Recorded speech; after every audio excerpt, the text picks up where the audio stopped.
Welcome to వినో creations. ఈరోజు మనం 10th class Telugu text బుక్లోని 10th లెసన్ కన్యాశుల్కం.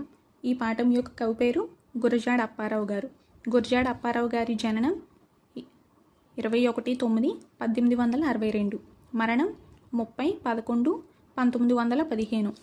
ఆధునిక సాహిత్యానికి వేగుచుక్క గురజాడ.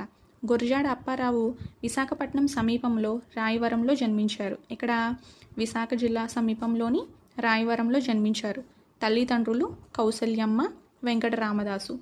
కన్యాశుల్కం లాంటి నాటకంతో పాటు గురజాడ కుండుబట్టియం, బిల్హనీయం అనే 2 అసంపూర్ణ నాటకాలు, ముత్యాల సారాలు అనే కవితా సంపుటి, దిద్దుబాటు, పెద్ద మసీదు, మీ పేరేమిటి, సంస్కర్త హృదయం, మిట్టిల్డా అనే కథలు కూడా రాశారన్నమాట.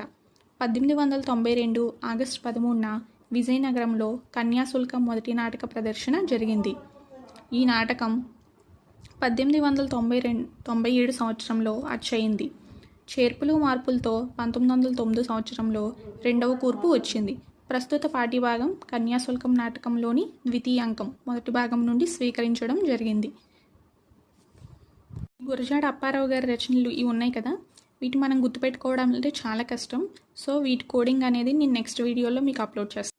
ఉద్దేశం: భారతదేశంలో ఆంగ్ల విద్యా విధానం అడుగుడుతున్న తొలి రోజుల్లో ఆనాటి సమాజంలో ఆంగ్ల విద్యను గురించి ప్రజల్లో ఉన్న ఆలోచన ధోరణిని తెలియచెప్పడం, కొత్త కొత్త కొలువులు కావాలంటే ఆధునిక విద్యను అభ్యసించాల్సిందేనని వెంకమ్మ లాంటి సాధారణ గృహిణి ఆనాడే గ్రహించిందని చెప్పడం, సమాజంలోని దురాచారాలు, సంస్కరణలపై అవగాహన కల్పించి విద్యార్థులను చైతన్యపరచడం ఈ పాఠం యొక్క ఉద్దేశం.